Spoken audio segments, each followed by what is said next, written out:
गोपी गीत में एक लाइन आती है, और बूढ़ा जना का मतलब पता है क्या है कि तुमसे तुम समान मेरे लिए कोई दान ही नहीं है। प्रेम से बोलो राधे, क्योंकि तुम मेरी कथा का दान करती हो और जो मैं खुद नहीं कर सकता। ये दुनिया जब मेरे बारे में सुनना चाहेगी तो कहाँ जाएगी? आंख बंद करके तो कुछ नहीं होगा। जब याद आएगी भक्त को तो वो कहाँ जाएगा?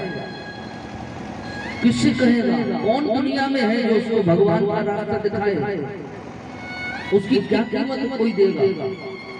आजकल भले कथावाचकों की कीमत है, और पुराणों में ये लिखा है कि कथावाचक की कथा की फीस है 6 करोड़ रुपए। बोलो गोविंद भगवान। आज के हिसाब से ये मैंने देखा, उस पे प्राचीन ग्रंथों में देखा है, तो मार्कंडेय पुराण में मैंने देखा, उसमें ये लिखा हुआ है कि 600 सोने की असरफी।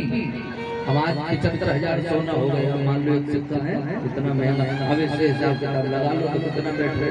बहुत बड़ा भगवान ने बताया दानी करने वालों का, कथा कराने वालों का कितना बड़ा दान होता है, सुनने वालों का कितना बड़ा दान है। हजारों भक्त प्रसाद पाते हैं भंडारे वाले दिन, इसका कोई तोड़ नहीं है मेरे भाई दुनिया में।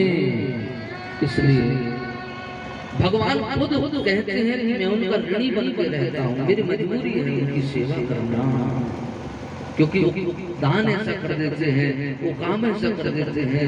इसलिए भगवान ने जब बाल वालों का हरण किया तो भगवान सीधे ब्रह्मलोक चले गए और ब्रह्मा जी का रूप बना करके ब्रह्मा जी के भवन में आराम करने लगे। चतुर 4 मुख कर लिए भगवान नारायण ने, और द्वारपालों से कहा है कि नकली ब्रह्मा घूम रहे हैं, किसी को प्रवेश मत देना। प्रेम से बोलो राधे। असली ब्रह्मा है, हमें क्यों नहीं जाने दे रहे? बोले ब्रह्मा जी तो आराम कर रहे हैं। और जब देखा तो भगवान नारायण देते हुए ब्रह्मा जी समझ गए कि हरि ही है और ये ग्वाल भगवान के ही भक्त हैं। बोलो गोविंद भगवान की जय। भगवान की पहचान कराते हैं भगवान के भक्त, और भक्तों की पहचान कराते हैं माँ के हरि। बोलो गोविंद भगवान की जय।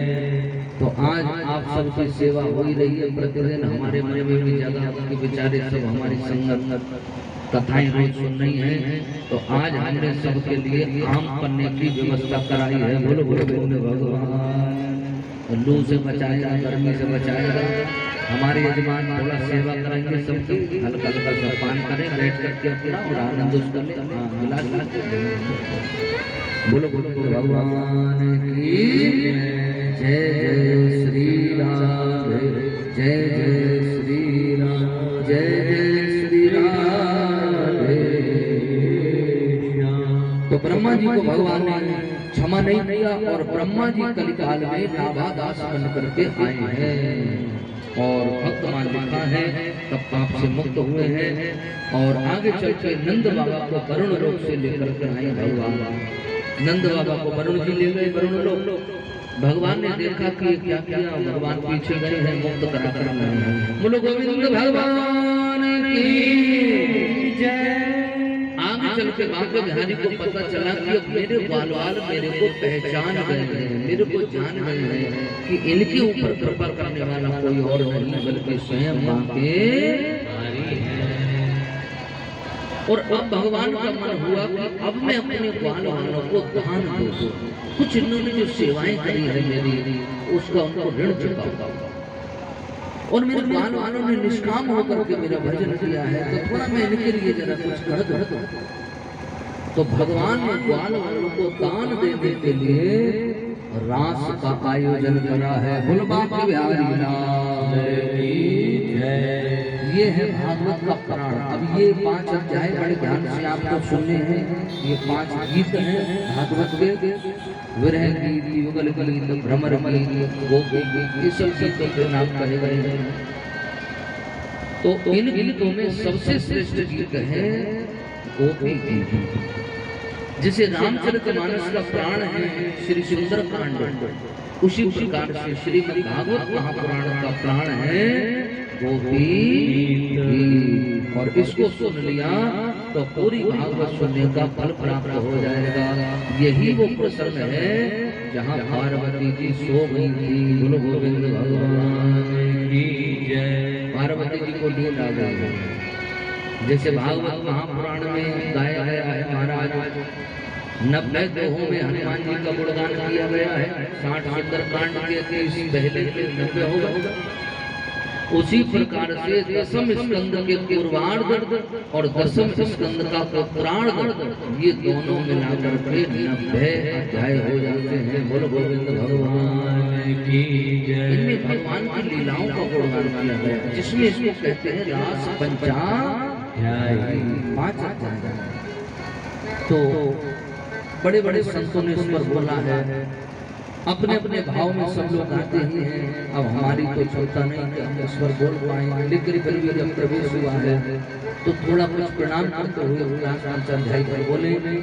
वैसे तो गोपी गीत एक ऐसा गीत है कि जिस गीत पर कम से कम 18 साल कथा होनी चाहिए। प्रेम से बोल राधे। एक श्लोक पर 7 दिन कथा होनी चाहिए, 18 श्लोक में 18 समय तक कथा चलती। लेकिन अब समय काल कम रहता है, पहले 2 समय कथा होती थी, अब ये कई समय कथा हो रही है, तो उसी में चटपट कर देना है। पहले लोगों के पास महाराज काम बहुत था, लेकिन फिर भी भजन करते थे लोग। 9 देवी आती थी तो 5 भजन किया करते थे, चूल्हे में खाना बनाते थे। और कोई गैस नहीं होता था, कोई ऐसी व्यवस्था आज की तरह नहीं थी पहले के जमाने में। सब लोग अपना चूल्हे पर खाना बनाते थे। कितना समय लगता था, वॉशिंग मशीन भी नहीं थी, हाथ से सब लोग कपड़े धोते थे। घर के काम, परिवार के काम, खेत के काम, दुकान के काम, दुनिया के काम, ऑफिस के काम, दफ्तर के काम, सब लोग करते थे। लेकिन उसके बाद भी 2 समय कथाएं होती थी। बोलो गोविंद भगवान। सुबह भी लोग जाते थे, शाम को भी जाते थे, और देखो लोग कितना स्वस्थ रहते थे। आज जितनी बीमारियां पैदा हो गई हैं, बीपी, शुगर, ऐसी बीमारियां जिनका कोई नाम ही नहीं है, पता नहीं कैसे के नाम चल पड़े बीमारियां, सब क्यों हो रहे हैं?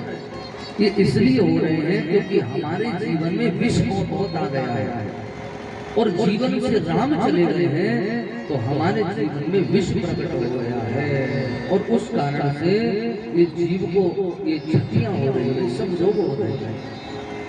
आज के जमाने में जितनी भीड़ मेरे भाई बहन कथाओं में नहीं है, उससे ज्यादा भीड़ मेडिकलों पर लगी हुई है। बोलो गोविंद भगवान। क्यों? क्योंकि आदमी को भगवान पे भरोसा नहीं है। आदमी को ये टेंशन है कि मर ना जाए, और जितने मर नहीं रहे बीमारी से, उससे ज्यादा दवाइयों से मर रहे हैं। प्रेम से बोलो राधे।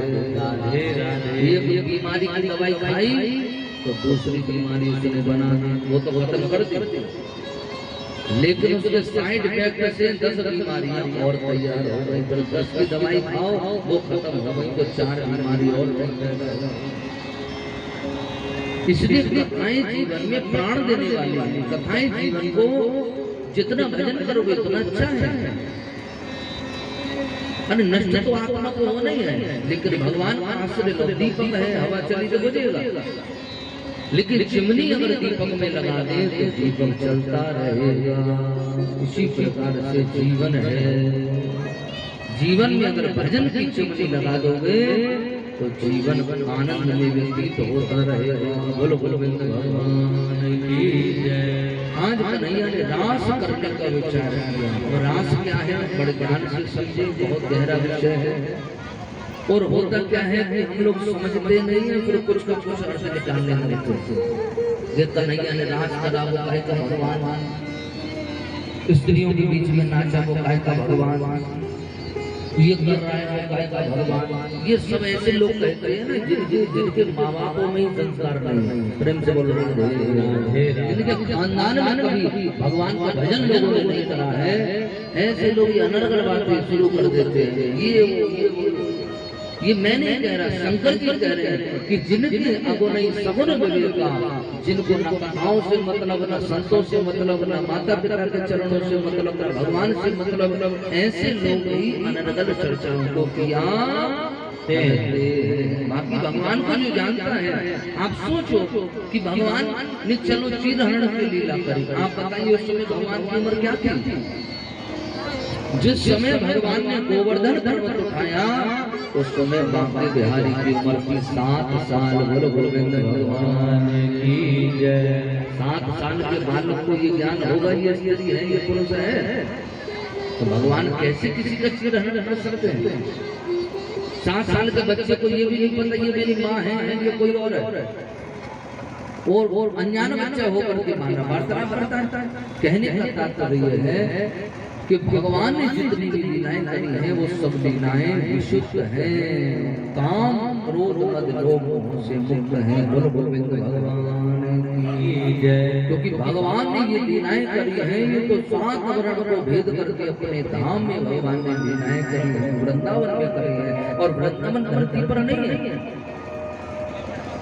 वृंदावन देखने में धरती पर है, लेकिन वृंदावन वैकुंठ का ही एक भाग है। बोलो गोविंद भगवान की जय। अब हम काशी जाते हैं तो लगता है कि काशी धरती पर है, लेकिन काशी धरती पर नहीं है। काशी को भगवान शंकर ने अपने त्रिशूल पर धारण किया है। बोलो गोविंद भगवान की। काशी महादेव के त्रिशूल पर टिकी हुई है, तो वो कैसे हो सकती? तो महाराज बड़े भाव से सावधानी से और भगवान को पावन मान करके पवित्र मान करके आत्मा का स्वरूप मान करके हमको सुनना है। भगवान ने रास किया है, रास का मतलब होता है नृत्य लीला। भगवान करते हैं तो वो लीला करते हैं, और हम जो करते हैं वो कर्म करते हैं। इंसान कर्म करता है, भगवान लीला करते हैं। और कर्मों में और लीला में एक ही अंतर है कि जो कर्म हम कर रहे हैं वो कोई और भी कर सकता है, लेकिन जो भगवान ने लीला कर दी है वो कोई और नहीं कर सकता। अब हम कथा कह रहे हैं तो हमसे भी बहुत अच्छे अच्छे कथा कहने वाले होंगे हैं, और आने वाले समय में भी होंगे। तो हम कोई ऐसा काम तो नहीं कर रहे कि भाई जो कोई कर ही नहीं सकता। सचिन तेंदुलकर खेलते थे कितना अच्छा, और आज महेंद्र सिंह धोनी खेलते थे, विराट कोहली के अंडर में खेलता था, और आज उसी विराट कोहली के अंडर में महेंद्र धोनी खेल रहे हैं। ये तो चलता रहता है दुनिया।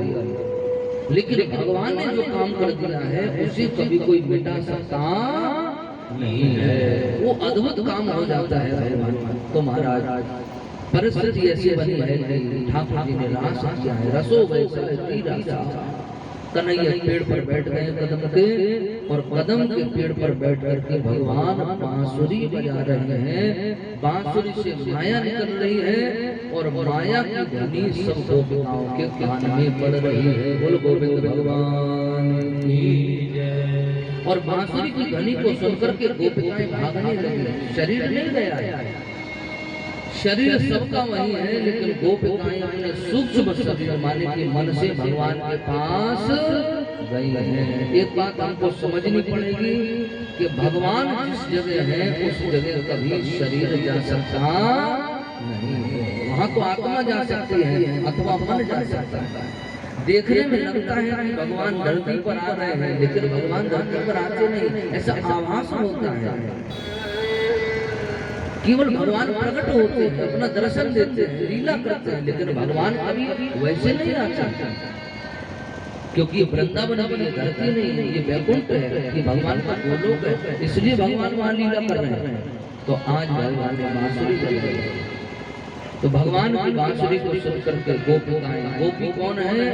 कल मैंने बताया, गोपी इंद्रिय कृष्ण रसा जो अपनी इंद्रियों से कथा में डूबी रहती हैं, भगवान के नाम में डूबी रहती हैं, भगवान की सेवा में डूबी रहती हैं, भगवान के काम में लगी रहती हैं, ऐसे लोगों को एक दिन भगवान अपने रास में बुला लेते हैं। बोलो गोविंद भगवान की जय। जिनके हाथों से निरंतर भगवत सेवा होती रहती है, एक दिन भगवान उनको चुन लेता है और उनके हाथों से ऐसा काम करा देता है जो वो कभी कर सकते नहीं, और वो करवाने वाला भी वही होता है।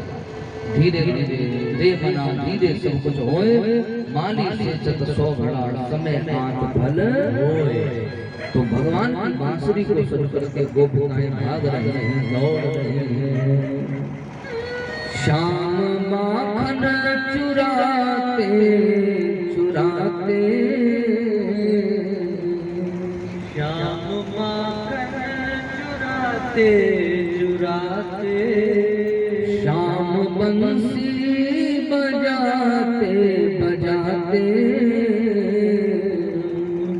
बंसी बजाते बजाते अब तो दिल भी चुराने लगे हैं। शाम बंसी बजाते बजाते अब तो दिल भी चुराने लगे हैं।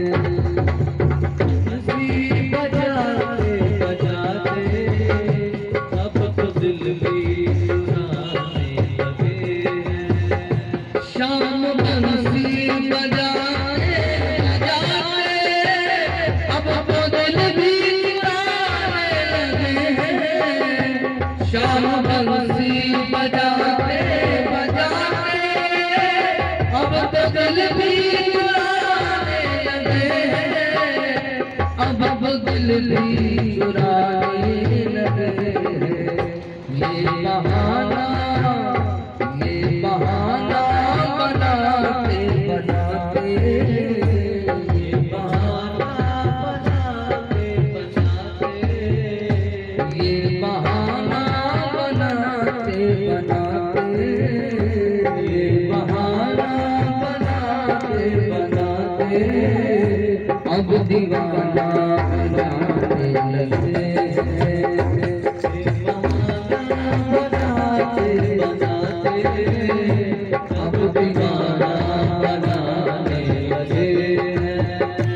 शाम बंसी बजाते बजाते अब तो दिल भी चुराने लगे हैं। शाम बंसी बजाते बजाते अब तो दिल भी चुराने लगे हैं। शाम को कुल में जन्मे हैं आकर और यशोदा के आंगन में खेले।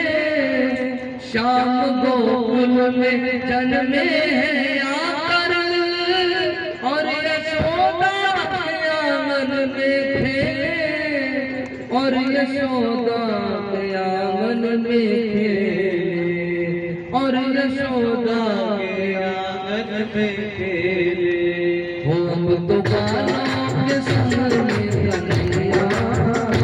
अब तो बालों के संग में कन्हैया। अब तो बालों के संग में कन्हैया। अब तो बालों के संग में कन्हैया। कैया बछड़ा चराने लगे हैं। अब तो बालों के संग में कन्हैया। कैया बछड़ा चराने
तो भगवान एक बार साज के लिए जोरदार ताली बजा करके साधुवाद करेंगे हम लोग, और अपने लिए भी जोरदार ताली बजाएंगे। बड़े भाव से सब लोग कथा का संसाधन कर रहे हैं। अभी 1-1.5 घंटे बाद भगवान का विवाह होगा, तब तक ये राजकथा की कथा सुन ले हम लोग।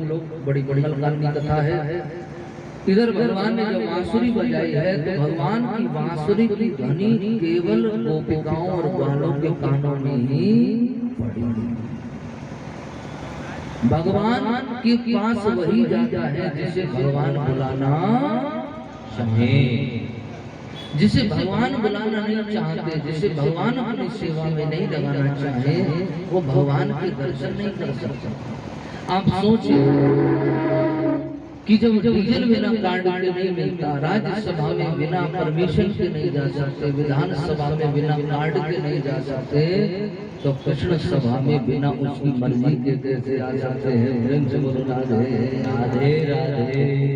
भगवान जिसे बुलाते हैं वही भगवान के पास जाता है, और जो भगवान के पास गए हैं इसका प्रमाण है कि भगवान स्वयं चल करके उनके पास गए हैं। किसी भी रूप में गए हो, जरूरी नहीं कि भगवान बांसुरी बजाते हुए आएंगे। ना जाने कहीं भेष में नारायण जाए, वो आपके गुरु के रूप में आ गए हो सकता है वो राधा रानी के रूप में आ गए हो। मेरे से कोई कह रहा था महाराज जी मैं सपने में तरह तरह के लोग दिखाई देते हैं, वो कौन है? समझ में नहीं आता। बहुत से लोग हमको देखते हैं। हमने कहा आपको सपना जो आता है और सपने में जो दिखाई देता है ना, वो कोई और नहीं, आप ही हो। प्रेम से बोलो राधे राधे राधे। दूसरा कोई नहीं आएगा सपने में, आप ही दिखते हो। ये सब आपके ही रूप हैं, आपके ही जलवे हैं, जहाँ कहीं है, कोई और क्यों आएगा? सपना हमारा, नींद हमारी, तो हम ही आएंगे। इसलिए भगवान का आश्रय जिन गोपिकाओं ने कर लिया है, जिन बाल वालों ने कर लिया है, उनके कान में शब्द सुनाई दिया, ध्वनि सुनाई दी, और शब्द की ध्वनि को सुन करके गोप वाला सब चले गए मानसिक रूप से। भगवान कदम के पेड़ पर चढ़ करके बैठ गए हैं। तुरंत भगवान उतरे, जितनी गोप वाल थे उतने ही भगवान प्रकट हो गए। गोपिकाओं के भेद बताए हैं, यज्ञ रूपा, ऋषि रूपा, जप रूपा, तप रूपा, ये सब रूप में गोपिकाएं हैं। दंडकारण्य के ऋषि महात्मा, चंद्रमा की कलाएं, ये सब गोपी बन करके भगवान के गोलोक में गए हैं, भगवान का प्रेम पाने के लिए। और रसखान ने एक बात बड़ी अच्छी कही है, मानस हो तो वही रसखान। अगर मेरे को इंसान बनाओ तो वृक्ष का बनाना, मोर बनाना तो वृक्ष का बनाना, पत्थर बनाना तो वृक्ष का बनाना, गाय बनाना तो वृक्ष का बनाना, घास बनाना तो वृक्ष का बनाना। मुझे जो भी जन्म मिले, जिस भी कारण से मिले, इंसान बनो तो ठीक है, पशु बनो तो ठीक, जो भी मैं बनूं वो आपके इर्द गिर्द ही होना चाहिए। जैसे अयोध्या वासियों ने राम जी से जब जाते समय विदाई का वरदान मांगा है कि हर जन्म में भगवान एक ही वरदान दो, हम सेवक स्वामी सिए नाथो। आपकी सेवा करना, पेड़ बनकर, पौधा बनकर, पक्षी बनकर, पशु बनकर के आपके पास ही रहे और आपके चरणों में ही रहे। जो बनाओगे बन जाएंगे, जो बनाओगे बन जाएंगे, जो बनाओगे बन जाएंगे, जो बनाओगे बन जाएंगे, पर तुम्हारे ही बन जाएंगे, पर तुम्हारे ही बन जाएंगे। जो बनाओ बन जाएंगे,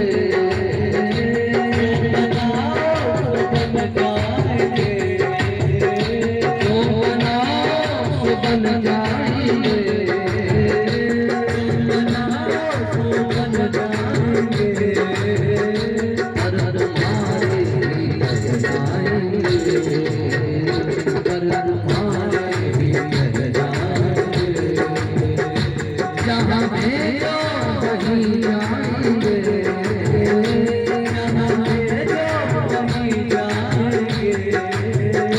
जहाँ भेजो वहीं जाएंगे, जहाँ भेजो वहीं जाएंगे, पर तुम्हारे गुण गाएंगे, पर तुम्हारे गुण गाएंगे।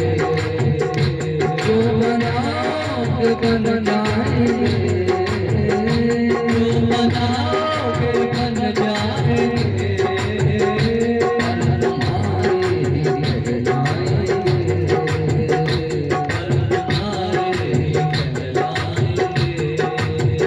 वो किसी देश में रहे, किसी देश में रहे, देश में रहे, किसी देश में रहे, किसी देश में रहे, किसी देश में रहे, किसी देश में रहे, पर तुम्हारे कहलाएंगे, जहाँ भेजो वहीं जाएंगे, जहाँ भेजो वहीं जाएंगे, जहाँ भेजो वहीं जाएंगे। एक लोटा कुएं में गिर गया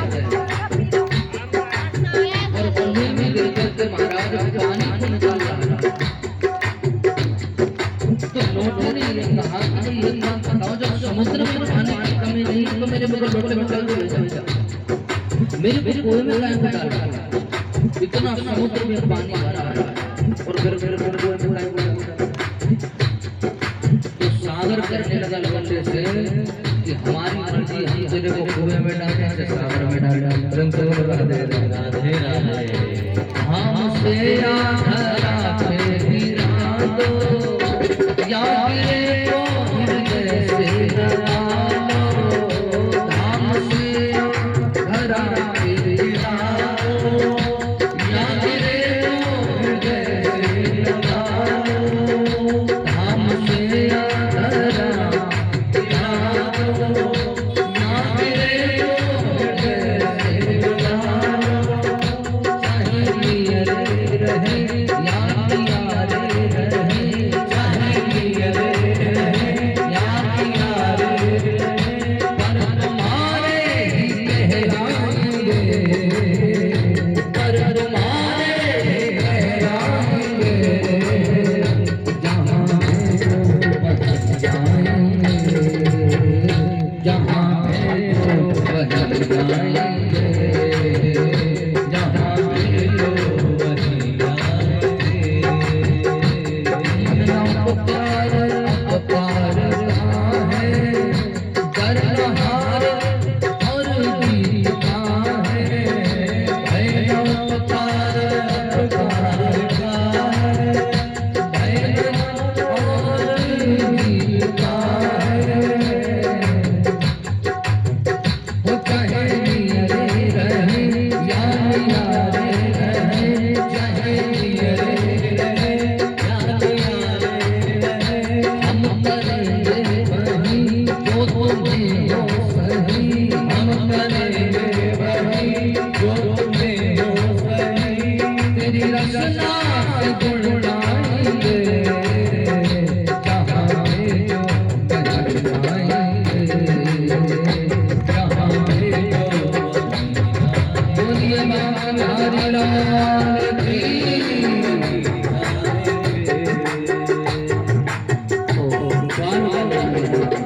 तो भगवान श्री कृष्ण को देखा, गोपिकाओं ने भगवान को प्रणाम किया।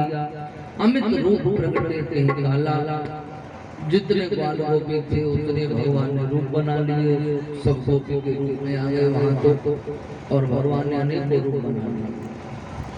अब भगवान को ये पता है कि जितनी भी गोपिकाएं मेरे से मिलने आई हैं, इन सबको मैंने ही अपनी याद दिलाई है। बाकी जीव का स्वभाव दुष्ट है, वो अपने मतलब में लगा रहता है, वो हर एक की याद है जो उसे थोड़ी बहुत देर को खींच लेती है। जीव स्वभाव का दुष्ट है। भगवान जानते हैं कि जीव मेरी शरण में नहीं आया, मेरा भजन नहीं करेगा, और मेरे को कोई ना कोई काम ऐसा करना पड़ेगा जो मेरे पास आएगा। तो गोपिकाओं को तो भगवान ने ही बुलाया है, लेकिन आज भगवान ये बात गोपिकाओं के मुख से सुनना चाहते हैं। भगवान ये सुनना चाह रहे हैं कि अब गोपिकाएं क्या कहेंगे। ये कहेंगे कि मैंने बुलाया है, कन्हैया तुमने बुलाया है, तब आए हैं, या अब मेरे सामने आकर भी झूठ ही बोलेंगे। आजकल आदमी इंसान तो छोड़ो, भगवान से भी नहीं डरता। बोलो बोलो भगवान के सामने खड़ा होकर झूठ बोल देते। भगवान से भी लोग भोग नहीं खा रहे हैं। ऐसे हो गए, क्या कहा जाए, कलिकाल हो गया। भगवान पूछ रहे हैं गोपिकाओं से, गोपिकाओं आपके आने का कारण क्या है? प्रेम से बता दे। अब भगवान को तो पता है कि मेरी मर्जी के बिना कोई आ नहीं सकता, और मैं जैसे बुलाऊंगा वही आएगा। देने वाला तो वो बैठा है, दाता एक भिखारी सारी दुनिया। और गोपिका के मन के भाव को जाना है कि गोपिका क्या कहेंगी। भगवान सुनना चाह रहे हैं, भगवान ये सुनना चाह रहे हैं कि गोपिकाओं में अभिमान है कि नहीं। और देखो, जब तक मन में अभिमान रहेगा तब तक भगवान की लीला हम देख सकते नहीं है। एक राजा हुए हैं भर्तृहरि। राजा भर्तृहरि बहुत बड़े राजा थे। उन्होंने कहीं सुन लिया कि भगवान शंकर का दर्शन शमशान में होता है, शमशान में शिव जी का वास होता है। तो राजा भर्तृहरि शमशान में गए और अपना राजपाट त्याग करके शमशान में रहने लगे, ये देखने के लिए कि हमको भगवान का दर्शन होगा, हमको भगवान मिल जाएगा। कई साल बीत गए, शंकर जी पार्वती शमशान से होकर के जाने लगे। पार्वती ने कहा, महादेव देखो, राजा जैसा व्यक्ति और शमशान में रह करके कच्चे चावल खा रहा है, और कितनी परीक्षा लोगे, इसे दर्शन दे दो। शिव जी बोले, अभी नहीं, अभी मैं परीक्षा देखूंगा कि इसके अंदर अभिमान है कि नहीं है। पार्वती बोले, ठीक है, आप परीक्षा करो जाकर। और भगवान शंकर जहाँ चिता जल रही थी उसी के पास खड़े हो गए जाकर, और भर्तृहरि से कहने लगे, भर्तृहरि 15 दिन से भूखे हो, एक काम करो, थोड़े चावल खा लो, प्रसाद खा लो तुम भी। और भर्तृहरि उसी समय खाना खाने को बैठे थे। भर्तृहरि से कहा कि भोजन खा लो, और फिर भगवान कहने लगे, काम करो, हमको भी भोजन दे दो। प्रेम से बोल राधे राधे। भर्तृहरि ने जितना भी अपना भोजन था वो सारा थाल महादेव को दे दिया। लो प्रभु जी, आप ये नहीं कहा कि हमने 15 दिन से नहीं खाया। और जब महादेव को अपना भोजन दे दिया, तब तो पार्वती बोली, देखो भाई ये तो असली त्याग है, अब तो इनको दर्शन दे दो प्रभु। उसने 15 दिन से भोजन नहीं किया और आपको भोजन दे दिया, खुद नहीं खाया। शंकर जी बोले, जल्दबाजी मत करो, परीक्षा होनी चाहिए। जितनी ऊंचाई जीवन में हो उतनी गहराई में होनी चाहिए। केवल एक चीज से, एक पहलू से काम नहीं बनता। और अभी परीक्षा में कमी है, अब क्या परीक्षा लोगे? शंकर जी ने भर्तृहरि से कहा, भर्तृहरि एक काम करो, अरे तुम बड़े दयावान राजा हो, आपने अपना भोजन मेरे को दे दिया, अब एक काम करो, इस भोजन में से हम दोनों आधा आधा खा लेंगे। भर्तृहरि बोले, मैं राजा हूँ, कोई मामूली आदमी नहीं, जो दान दे दिया सो दे दिया। शंकर जी बोले, देखो राजा बन गया, शमशान में रहने लगा, भोजन को भी त्याग दिया, लेकिन मैं राजा हूँ, ये अभिमान नहीं गया है। प्रेम से बोलो राधे। अभी इसकी भक्ति में कमी है, और जहाँ तक अभिमान जीवन में रहता है भगवान कभी मिलते नहीं है। कितने छोटे बन जाए भगवान के सामने, इतने छोटे बन जाओ जितना एक सरसों का दाना होता है। उस दाने के 20 टुकड़े कर दो, फिर जो हिस्सा रह जाए उसके 20 टुकड़े कर दो, उतने छोटे बनकर के भगवान के सामने रहोगे, तभी जगदीश नजर आएंगे। राई के 20 हिस्सा तो पुन पाछे 20, और काते नन्हे भैरव तो दिखे हैं जगदीश। वरना भगवान नजर नहीं आएगा। दुनिया ने अभी कोई विधायक नहीं आ जाए, सब पीछे को देखने लगेगा, फिर भगवान भूल जाएंगे तो कोई भगवान भी सबकी गर्दन घूम जाएगी। ये है हमारा हाल। अरे भगवान को जब मान रहे हैं तो फिर भगवान को ही भजना चाहिए। प्रेम से बोलो राधे राधे। और यही गलती, इसीलिए तो हम दुखी हैं, परेशान हैं। भगवान से बढ़कर के हम जब संसार को बहते देने लगे, गोपिकाओं पर भगवान ने कृपा करी और आज भगवान ये देखना चाह रहे हैं कि मेरी गोपिका मेरा मान रखेगी कि नहीं रखेगी। और भगवान ने गोपिकाओं से कहा स्वागतम तो महाभागा, हे गोपिकाओं आपने मेरे को देख लिया है, आपने मेरा दर्शन कर लिया है। सच में मुझे दुनिया में कोई देख ले उससे बड़ा कोई भाग्यशाली नहीं है। आप भाग्यशाली नहीं, आप महाभाग्यशाली हो गई हो। जिसके घर बेटा हो जाए वो भाग्यशाली, बेटी हो जाए वो सौभाग्यशाली, और भाग्य बिहारी का प्राप्त हो जाए तो वो महाभाग्यशाली हो जाता है। प्रेम से बोलो राधे राधे। आज तुम्हारे समान कोई भाग्य वाला नहीं है जो तुमने मेरे को देख लिया। कई जन्मों के कर्म रत हो गए हैं, जन्मांतर भवेत पुण्यम तदा भागवतम न भेद। अब भगवान ने इतनी बात कह के गोपिकाओं को पेड़ पे चढ़ा दिया, हाई लेवल पर कर दिया, तुमसे बड़ा कोई है ही नहीं। अब भगवान समझ, अब पहचान करेंगे भगवान। अब भगवान ने कहा एक बात बताओ कैसे आना हुआ, बोल गोविंद भगवान की जय। अब भगवान समझेंगे कि गोपिकाओं को काम आएगा, क्रोध आएगा, लोभ आएगा, मोह आएगा, क्या कहेंगी गोपिका।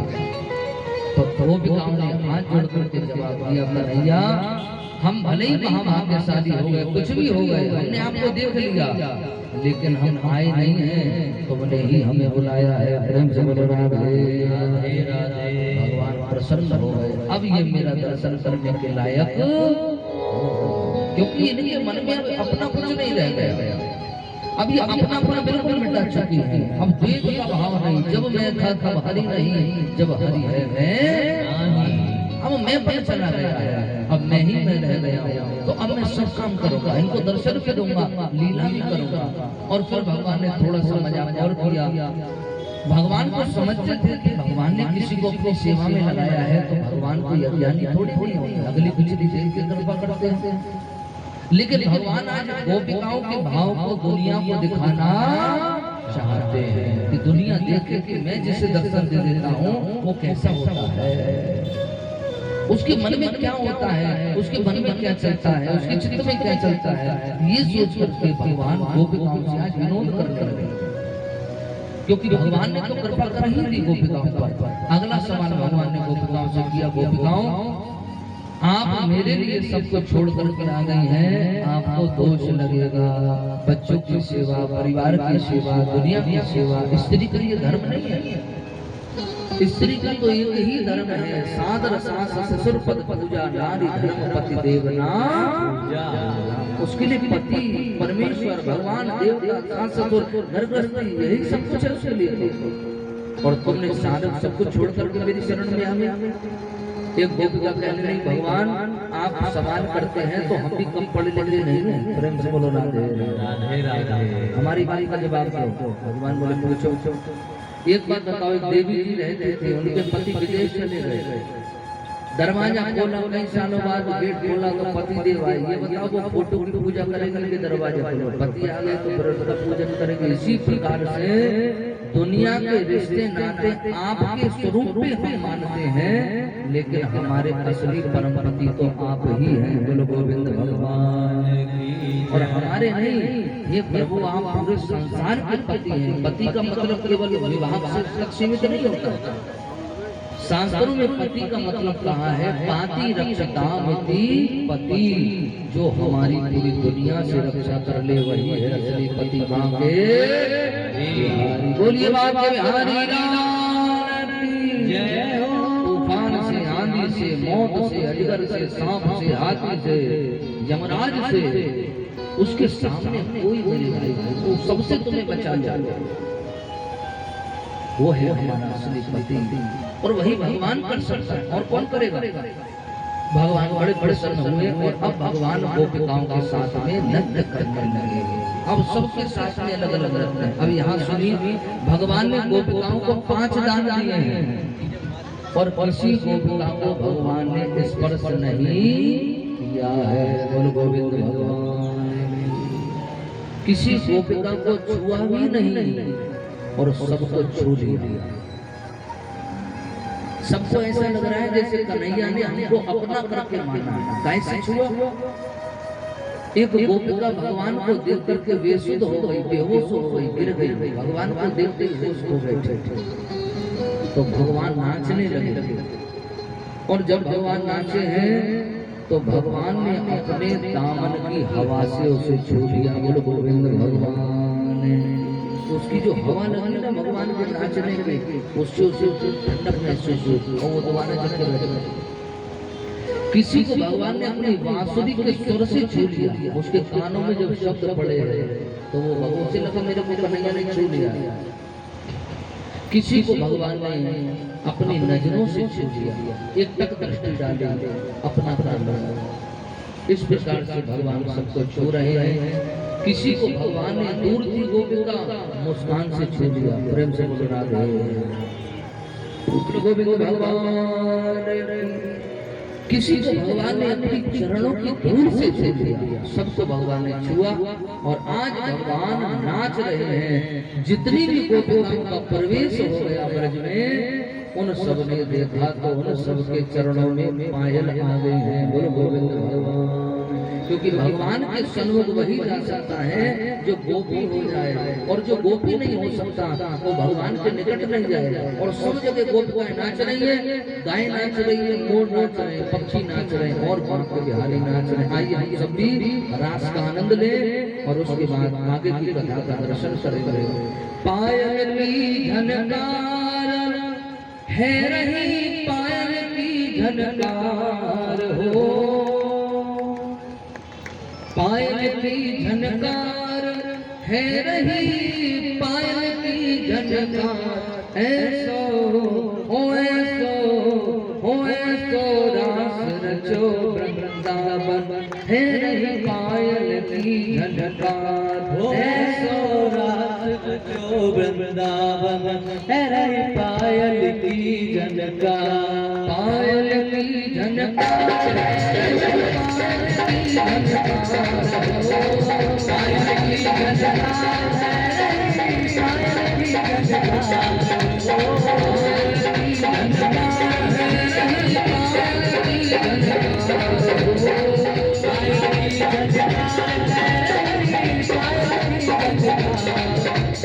ऐसे काम नहीं करेगा।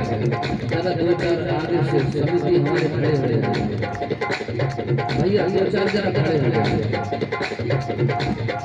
बैठ के काम नहीं चलेगा। रात हो रहा है तो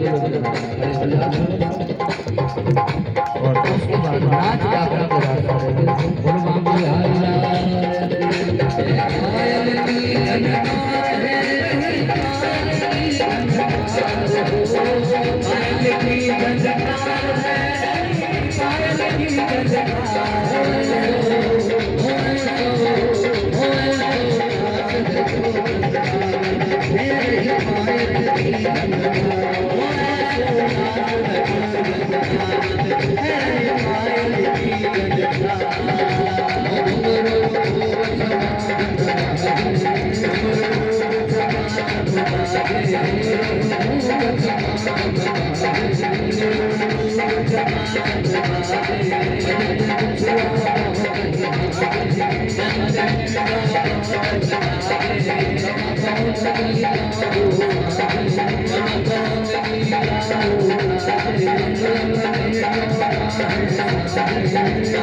Thank you. Thank you.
एक बार अपने लिए जोरदार ताली बजा करके सब लोग साधुवाद करेंगे।